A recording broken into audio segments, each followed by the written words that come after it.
வணக்கம், ரெமி கிச்சனுக்கு உங்களை வரவேற்கிறேன்.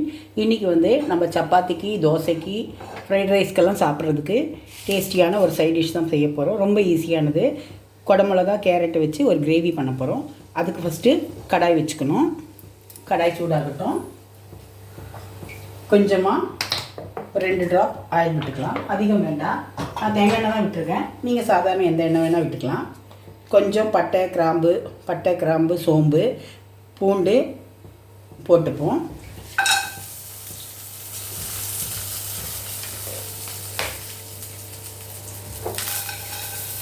கொஞ்சம் நல்லா லைட்டாக சூடாகட்டும். அந்த பட்டை, கிராம்பு, சோம்பு போடும்போது அது கூட ஒரு 2-3 முந்திரி பருப்பை போட்டுக்கணும். அது கொஞ்சம் சூடாகட்டும். முந்திரி பருப்பு எதுக்கு போடுறோன்னா, சும்மா கொஞ்சம் கிரேவியாக வர்றதுக்காக. தேங்காய் போட போகிறது இல்லையா, அதனால். பூண்டு, சோம்பு, பட்டை, கிராம்பு, 2 முந்திரி, அவ்வளோதான். ரொம்பலாம் வறுக்க வேண்டாம். இதை லைட்டாக வறுக்கட்டால் போதும். அது கூடயே ஒரு சின்ன வெங்காயத்தை ஒன்று கட் பண்ணி போட்டுப்போம். இது எல்லாமே சும்மா லைட்டாக வதங்கினா போதும்.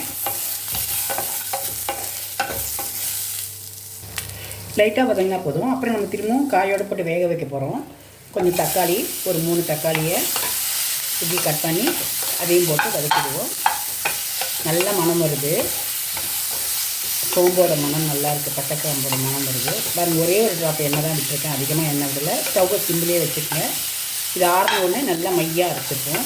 முந்திரி பருப்பு போட்டிருக்கறனால மையாக அரைச்சா நல்ல கிரேவியாக வர்றதுக்காக தான். நான் சும்மா ஒரு 3-4 தான் முந்திரி பருப்பு போட்டிருக்கேன். உங்களுக்கு கிரேவி நிறைய வேணும்னா கொஞ்சம் அதிகமாக போட்டுங்க. குடமிளகா, காலிஃப்ளவர் போட்டுக்கலாம், குடமிளகா போட்டுக்கலாம், கேரட் போட்டுக்கலாம், உருளைக்கிழங்கு, பேபி பொட்டேட்டோ போட்டுக்கலாம். இந்த மாதிரி எந்த காய் வேணால் போட்டு செய்தாலும் ரொம்ப நல்லாயிருக்கும்.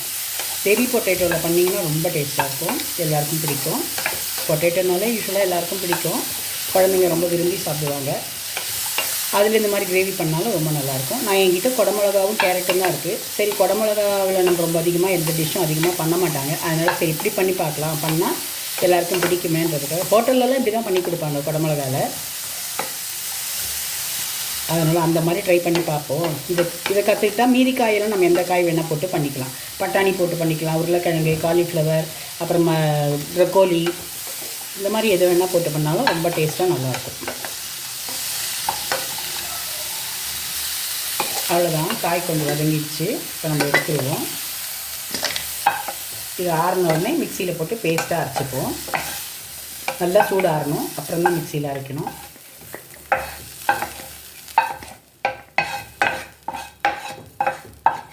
ரொம்ப டேஸ்ட்டாக இருக்கும். ஈஸியானது கூட. இப்போ கொஞ்சம் கூட நம்ம எண்ணெய் விட்டுப்போம். இப்போ கொஞ்சம் எண்ணெய் அதிகமாக விடணும். ஒரு 2 ஸ்பூன், 2.5 ஸ்பூன் எண்ணெய் விட்டுக்குங்க. தாளிக்கும்போது கடுகு போட்டு தாளிக்காதீங்க, ஜீரகம் போட்டு தாளிங்க. ஜீரகம் போட்டு தாளித்தா நல்ல வாசனையாக நல்லாயிருக்கும். கொஞ்சம் ஜீரகம் போட்டால் போதும்.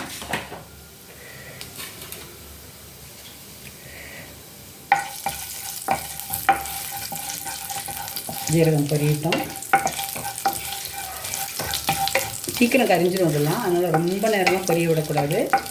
ஏன்னா சீக்கிரமாக கரிஞ்சு போயிடும். ஜீரகம், வெந்தயம்லாம் சீக்கிரமாக கரிஞ்சிடும், கடுகெல்லாம். இப்போது கேரட்டை போட்டுப்போம். நான் ஒரு சின்ன கேரட் தான் எடுத்திருக்கேன். ஒரு 2 குடமிளகா எடுத்துருக்கேன்.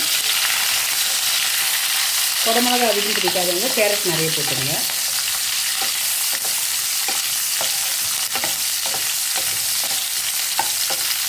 இப்படி செய்வீங்கன்னா எல்லாருக்கும் பிடிக்கும். இந்த side dish chapati, puri, fried rice, dosa, idli எல்லாத்துக்குமே சாப்பிட்லாம். தேங்காய் அரைக்க வேண்டாம். இந்த மாதிரி இந்த தக்காளியும் வெங்காயம்லாம் வதக்கிட்டு முந்திரி பருப்பு வச்சு அரைச்சிங்கனாலே ரொம்ப டேஸ்டியாக நல்லாயிருக்கும். வேணும்னா தேங்காய் பால் விட்டுங்க. இன்னும் கொஞ்சம் நிறையவாக வேணும்னா தேங்காய் பால் விட்டுக்கலாம். இப்போது இது வேகட்டும். டக்குன்னு வெந்துடும். கொஞ்சம் மஞ்சள் பொடி போட்டுப்போம். கொஞ்சமாக உப்பு போட்டுக்கலாம். அதுக்கான உப்பு போட்டுப்போம். ஏன்னா குடமிளகா சீக்கிரமாக வெந்துடும். நமக்கு கேரட் ரொம்ப குழன்னு வேக வேண்டாம். கொஞ்சம் கருகருன்னு இருந்தாலும் நல்லா தான் இருக்கும். கேரட் எப்பவுமே பச்சையாக தான் சாப்பிட்ணும். தண்ணி ஊற்ற வேண்டாம். இதுலேயே அப்படியே நல்லா வதங்கிடும். வதங்கினா ரொம்ப டேஸ்ட்டாக இருக்கும். கொஞ்சம் சிம்மில் வச்சுட்டு நம்ம மூடி வச்சுருவோம். அது வதங்கட்டும். அதுக்குள்ளே இந்த வதக்கினதை ஆற வச்சு நம்ம அரைச்சிடுவோம். மிக்சியில் அரைச்சிட்டு பார்க்கலாம். கலர் மாறாமல் வதங்கிடுச்சு பாருங்கள். ரொம்ப குழக்குழன்னு வேக வேண்டாம், கருகருந்தான் இருக்கணும். குடமிளகா மட்டும் கொஞ்சம் சாஃப்டானால் போதும். கேரட் கொஞ்சம் கருகருன்னு இருந்தாலும் பரவாயில்ல. இப்போ நம்ம அரைச்சி வச்சுருக்க மசாலாவை இதை கொட்டிடுவோம்.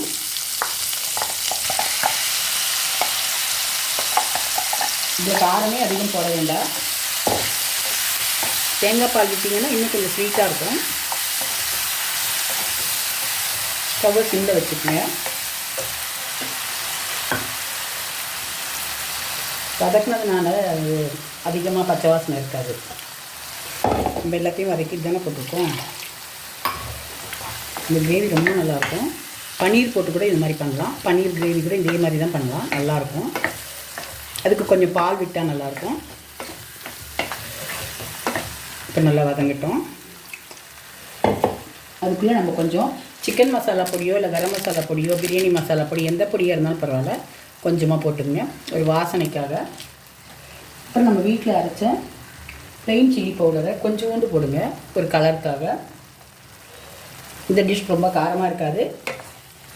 ஏன்னா சப்பாத்தி தோசைக்கெலாம் நம்ம ரொம்ப காரமாக சாப்பிட மாட்டோம். அதனால் இது மைல்டாக தான் இருக்கும். காரம் ரொம்ப பிடிக்கிறவங்க வேணும்னா கொஞ்சம் காரம் போட்டுக்குங்க. மிளகுத்தூள் கூட போட்டுக்கலாம். குழந்தைங்க பெரியவங்க சாப்பிடும்போது இப்படியே கொடுத்தீங்கன்னா ரொம்ப நல்லாயிருக்கும். இப்போ இது நல்லா கழுகி ஊற்றுவோம் தண்ணியை. இந்த தண்ணியில் இன்னும் கொஞ்சம் நேரம் அது கொதிக்கட்டும். கொதித்து நல்லா கிரேவியாக வரும். ரொம்ப நல்லாயிருக்கும். இது எல்லாருக்கும் பிடிக்கும்.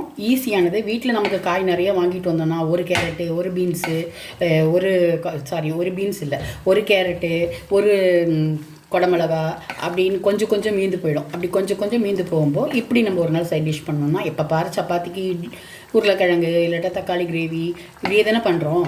இப்படி ஒரு டிஃப்ரெண்ட்டாக செய்து பார்த்திங்கன்னா ரொம்ப நல்லாயிருக்கும். எல்லாருக்கும் பிடிக்கும். எல்லோரும் நல்லா சாப்பிடுவாங்க. இப்போ இது வாசனையாக நல்லா இருக்குது. நல்லா கொஞ்சம் சூடாகட்டும். கொஞ்சம் திக்காக கிரேவி ஆகட்டும். கிரேவி பதம் வந்தோடனே நம்ம இறக்கிடலாம். ஃப்ரைட் ரைஸ்க்கு ரொம்ப டேஸ்டியாக இருக்கும் இது. வெஜ்ஜு பிரியாணி கூட நீங்கள் வேணால் செய்து சாப்பிட்லாம். மைல்டாக தான் இருக்குது. மசாலாலாம் கொஞ்சம் சூடாகட்டும். சிம்மில் வச்சுக்கிறேன், நான் மூடி வச்சுக்கிறேன். கொஞ்சம் சூடாகட்டும்.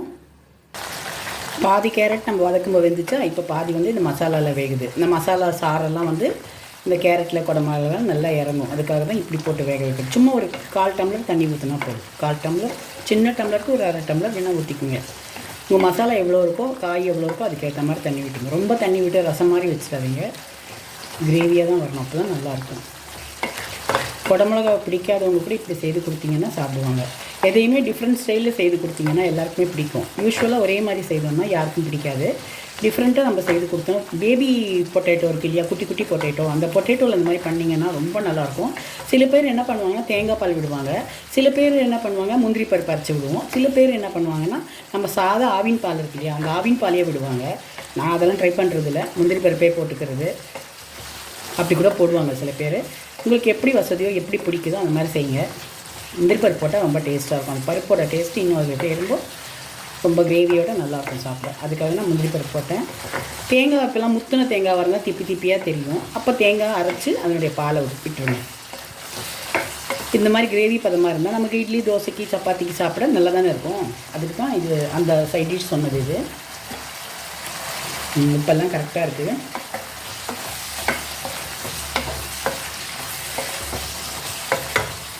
சிம்மில் வச்சுப்போம் ஸ்டவ்வை.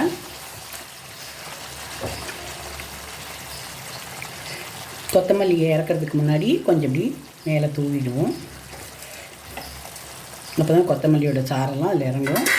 நமக்கு வாசனையாக இருக்கும். புதினா இருந்தால் கூட போடலாம். இப்படி கொஞ்சம் நேரம் இப்படி வதக்கி விட்டுட்டிங்கன்னா அந்த சூடுலேயே அந்த கொத்தமல்லி நல்லா வதங்கிடும். கொத்தமல்லி புதினா கருவேப்பிலை இதெல்லாம் நிறைய சேர்த்துக்கணும். என்ன நல்லது உடம்புக்கு.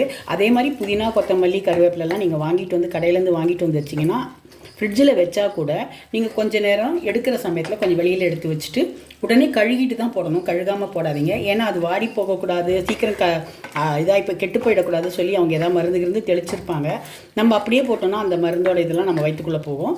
அதனால் எதை கருவேப்பிலையோ கொத்தமல்லியோ புதினாவோ எதாக இருந்தாலும் நல்லா அலசிட்டு அப்புறமா கொஞ்சம் ஆற போட்டுட்டு அதுக்கப்புறமா போடுங்க. அப்போ தான் நல்லது. அப்படியே போட்டிங்கன்னா பச்சையாகவே போட்டிங்கன்னா அப்படியே நமக்கு அது உடம்புக்கு கெடுதல். இப்படி செய்து பாருங்கள். அவ்வளோதான், கிரேவி ரெடி ஆகிடுச்சு. பாருங்கள் எவ்வளோ நல்லாயிருக்கு பாருங்கள். நல்லா கிரேவியாக இருப்பாருங்க. இது ஃப்ரைட் ரைஸ்க்கெல்லாம் ரொம்ப நல்லாயிருக்கும், சப்பாத்திக்கும் நல்லாயிருக்கும். நீங்கள் ட்ரை பண்ணி பாருங்கள். இது ரொம்ப ஈஸியானது. வீட்டில் இருக்க பொருளை வச்சு தான் நான் செய்கிறேன். பேச்சுலர்ஸாக இருக்கவங்க, சின்ன பசங்க, பொம்பளை பசங்க, சின்ன பசங்களாக இருக்கவங்க, காலேஜ் போகிறவங்க, அவங்க எல்லாம் கூட எதாவது ட்ரை பண்ணலாம். அம்மாலாம் வெளியில் போனால் அவங்க வர்றதுக்குள்ளே ஏதோ ஒரு சைட் டிஷ் பண்ணி வைக்கலாம். எல்லாருமே ட்ரை பண்ணி பாருங்கள். இது ரொம்ப ஈஸியானது. ரெமி கிச்சன் எல்லோரும் சப்ஸ்கிரைப் பண்ணுங்கள், லைக் பண்ணுங்கள், ஷேர் பண்ணுங்கள். தேங்க்யூ.